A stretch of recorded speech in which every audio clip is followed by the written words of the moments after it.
Boa tarde, ouvintes do programa Bajara Espírita.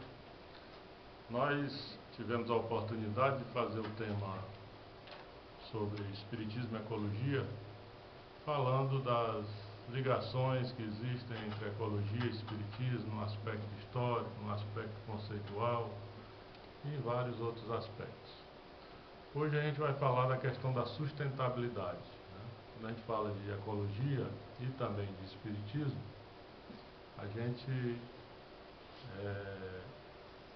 aborda a questão da sustentabilidade no pensamento, na teoria dessas duas ciências. Em busca da sustentabilidade. A humanidade hoje vive em busca da sustentabilidade. A gente vê aí a Rio 20, né? Rio mais 20 e tantas outras reuniões que foram realizadas, né, em prol do desenvolvimento sustentável, da sustentabilidade, onde os países, as nações se uniram, tendo como objetivo traçar metas para diminuir a poluição do planeta e que infelizmente não avançaram muito.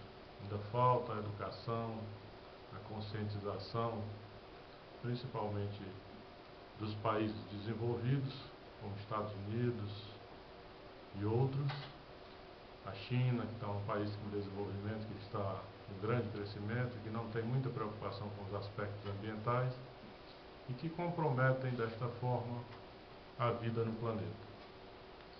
Os ecologistas costumam usar a palavra sustentável como adjetivo que define um sistema em equilíbrio. É sustentável todo sistema que respeita seus limites, sua capacidade de suporte ou ainda sua biodiversidade. Então, a sustentabilidade hoje está inserida na universidade, na religião, nas discussões do dia a dia, porque a humanidade passa a ter a percepção que, sem um modelo sustentável de desenvolvimento, nós vamos tornar esse mundo inabitável no aspecto humano, né? Porque as ações antrópicas, ou seja, as ações realizadas pelo ser humano, são as maiores causas de poluição que o planeta tem. Se tivermos a inteligência de nos basearmos em algumas civilizações antigas, não sustentáveis, que foram dizimadas, que desapareceram, a gente vai ver aqui num trabalho do professor de Geografia da Universidade da Califórnia, Jared Diamond, vencedor do Prêmio Pulitzer de Literatura nos Estados Unidos, apresentando inúmeras evidências de como algumas das grandes civilizações do passado simplesmente desapareceram do mapa, por não terem sido sustentáveis. Isso ocorreu por quê? Desperdício dos recursos naturais, aumento expressivo da população e a dizimação das florestas e outras ações humanas que colapsaram a capacidade de suporte dos ecossistemas. Será que isso não se parece com o nosso modelo atual de desenvolvimento? Com certeza. Essas civilizações que desapareceram eram muito avançadas para a sua época no aspecto da tecnologia que eles utilizavam em relação a outros povos. Eram os povos maias, os vikings e os moradores da ilha de Páscoa. O mundo hoje pensa nosso futuro comum, né? As reuniões da Eco 92, Rio mais 20, o Acordo de Kyoto e tantas outras organizações que de alguma forma buscam esclarecer e alertar as lideranças internacionais sobre o problema ambiental que se agrava a cada dia. Os recursos naturais da Terra, incluindo o ar, a água, o solo, a flora e a fauna, e especialmente parcelas representativas dos ecossistemas naturais, devem ser preservados em benefício das gerações atuais e futuras, mediante um cuidadoso planejamento ou administração adequada. A humanidade tem a capacidade de atingir o desenvolvimento sustentável, ou seja, de atender às necessidades do presente, sem comprometer a capacidade das futuras gerações de atender às próprias necessidades. Na realidade, esse é o conceito do desenvolvimento sustentável. O novo modelo de desenvolvimento deve ser, como fala John Erickson, relativo ao tripé da sustentabilidade. Ele deve ser economicamente viável, socialmente justo e ecologicamente responsável. Isso foi levantado pelo pensador britânico John Elkington, que criou mais tarde a expressão tripé da sustentabilidade, para destacar as premissas desse novo modelo. No Rio 92 foi assinada a Convenção do Clima, que mais tarde daria origem ao Protocolo de Kyoto, a Convenção da Biodiversidade, a Agenda 21 e a Carta da Terra, o mais completo diagnóstico dos problemas e desafios que enfrentamos nos dias atuais. Ou seja, nós já fizemos um diagnóstico, os cientistas, os estudiosos das questões ambientais já fizeram um diagnóstico alarmante e nós precisamos urgentemente tomar providências quanto ao nosso modelo de produção, de desenvolvimento. Leonardo Boff denunciou a contradição embutida na palavra que compõe a nova expressão, ou seja, na palavra desenvolvimento sustentável. Ele diz o seguinte: a categoria desenvolvimento provém da área da economia dominante. A categoria sustentabilidade provém do âmbito da biologia e da ecologia, cuja lógica é contrária àquele deste tipo de desenvolvimento. Como se depreende unir esse conceito de sustentabilidade ao de desenvolvimento, configura uma contradição nos próprios termos. Isso são questões conceituais, discussões bem levantadas pelo filósofo Leonardo Boff, mas nós devemos ter a percepção que desenvolvimento sustentável, sustentabilidade ou outros termos como sociedade sustentável, retirada sustentável, devem ser uma preocupação constante no modelo de desenvolvimento que nós traçamos para a humanidade hoje. A preocupação com o meio ambiente vem ganhando prestígio e escala dentro dos governos, das empresas, das ONGs, das religiões, das mídias e nas instituições de ensino. Mas, infelizmente, a maior sensibilidade para com os problemas ambientais ocorre numa velocidade muito superior às ações concretas que deveriam estar acontecendo em favor da sustentabilidade. A gente escuta nos noticiários que o Rio+20 não atingiu os objetivos que foram traçados, os acordos não foram homologados da maneira que estava se esperando, Estamos falando de mudanças estruturais que envolvem valores, hábitos, comportamentos, padrões de consumo, enfim, transformações culturais que não se resolvem por decretos, leis ou medidas provisórias. Temos um senso de urgência para resolvermos essas questões. Até aqui, o ouvinte pode perguntar: e aonde é que está o Espiritismo em toda essa discussão? Aonde entra o Espiritismo em toda essa discussão? Nós vamos já chegar lá. Nós temos que ter um senso de urgência. O desafio de enfrentar problemas cruciais para a manutenção da vida biótica na Terra é um meio de se acabar com o marasmo em que a sociedade atual vem se acomodando. É preciso ver e temer o perigo de perto para que as soluções brotem com esforço coletivo, já que o perigo é inerente a todos e não apenas a alguns países. O perigo faz parte e é responsabilidade de todos nós. A boa notícia é que dispomos de suficiente conhecimento e tecnologia para mudarmos o curso da história na direção que interessa. Mas a pergunta é: mas será que isso é o que realmente queremos? Será que os países ansiosos em ampliar o seu desenvolvimento, a sua economia, têm a preocupação com o globo em geral, com o mundo em geral, ou apenas com seus interesses comerciais, econômicos, financeiros? Essa é a pergunta que fica no ar. O Livro dos Espíritos nos traz a lei de destruição. Aí nós adentramos no aspecto do espiritismo e ecologia. Espíritas e ecologistas entendem a necessidade da destruição para a manutenção do equilíbrio, mas observemos bem, isso vale para a cadeia alimentar, baseada na ação dos predadores, que caçam as espécies mais vulneráveis e assim sucessivamente, do mais forte para o mais fraco.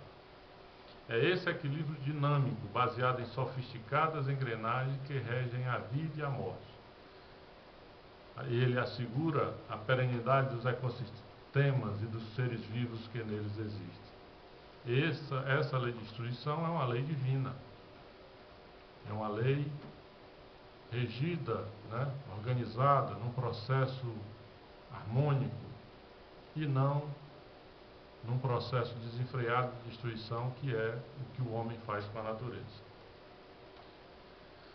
A lei de destruição nos leva a pensar, quando a gente lê o Livro dos Espíritos, a pergunta 346, a lei de destruição, precisa que tudo se destrua para renascer e se regenerar, porque o que chamar de destruição não passa de uma transformação que tem por fim a renovação e a melhoria dos seres vivos. Então Allan Kardec já traz essa questão da lei de destruição, que tem tudo a ver com as questões da ecologia, com a própria ciência de Darwin, da evolução, a teoria da evolução. Segundo o Espiritismo, a necessidade de destruição não se dá por igual em todos os mundos e será cada vez menos necessária quanto mais evoluído física e moralmente for o planeta em questão. Ou seja, quanto mais nós evoluirmos física e moralmente, a questão da destruição vai deixar de ser necessária. Então isso é uma questão de evolução. Outra questão importante e interessante é quando a gente fala de poluição e psicosfera. Poluição, nas ciências ambientais, ela é definida como poluente toda substância ou agente físico que provoca de forma direta ou indireta qualquer alteração ou efeito adverso no ambiente. A palavra psicosfera, que é um campo resultante de emanações de natureza eletromagnética, a envolver todo o ser humano, encarnado ou desencarnado, reflete não só a sua realidade evolutiva, seu padrão psíquico, como sua situação emocional e o estado físico do momento. Essa palavra foi extraída do livro Nosso Lar, do médium Francisco Cândido Xavier, pelo espírito de André Luiz.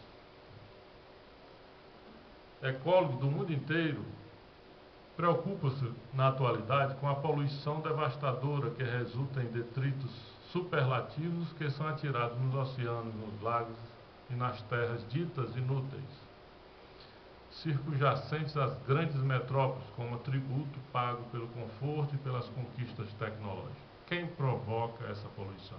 Nós. O nosso comportamento consumista, o nosso comportamento que não respeita as questões do meio ambiente, a preservação ambiental, o nosso egoísmo, que só nos preocupamos com o nosso bem-estar, não com o bem-estar do próximo, não com o bem-estar dos animais, das plantas. Isso é que está afetando o planeta. Uma espécie, dentre tantas outras que fazem parte desse planeta, a da biodiversidade desse planeta, é responsável pela maior destruição que esse planeta está tendo. Referimos à poluição que interfere na ecologia psicosférica da vida inteligente, intoxicando de dentro para fora e desarticulando de fora para dentro. Além da própria poluição, que a gente acabou de definir, a questão da poluição derivada da psicosfera. Estando a Terra vitimada pelo entrechoque de vibrações, ondas e mentes em desalinho, como decorrência do desamor, das ambições desenfreadas, dos ódios sistemáticos, a poluição mental campeia livre, favorecendo o desbordar daquela de natureza moral, fator primacial para o aparecimento das outras que são visíveis e assustadoras. São as nossas vibrações negativas, a raiva, o ódio, a inveja, o rancor, o ciúme, tudo isso atrai vibrações negativas e nós estamos com isso poluindo pensamento, né, e o ambiente no qual vivemos. Observe a abrangência do meio ambiente quando nós combinamos as visões ecológicas e espíritas da realidade que nos cerca. Se a ciência ecológica oferece um amplo aspecto de observação interligando sistemas que variam do micro ao macrocosmos, o Espiritismo desdobra esse olhar na direção do campo sutil, alargando enormemente o horizonte de investigação, porque nós fazemos parte do meio ambiente. Nossos pensamentos, nossas ações interferem nesse meio ambiente do qual somos parte. Que possamos ter essa consciência de que fazemos parte de um sistema e não somos donos desse sistema. Que a nossa parte, a nossa responsabilidade como uma espécie inteligente que habita esse planeta é vivermos respeitando uns aos outros. Jesus há 2000 anos já nos ensinava isso. Amar a Deus sobre todas as coisas. Deus está presente na natureza. Deus está presente na vida de cada um de nós. Amar ao próximo como a si mesmo. Amar ao próximo é respeitá-lo. Amar ao próximo é respeitar o ambiente onde o próximo vive. Amar ao próximo é ter liberdade com responsabilidade.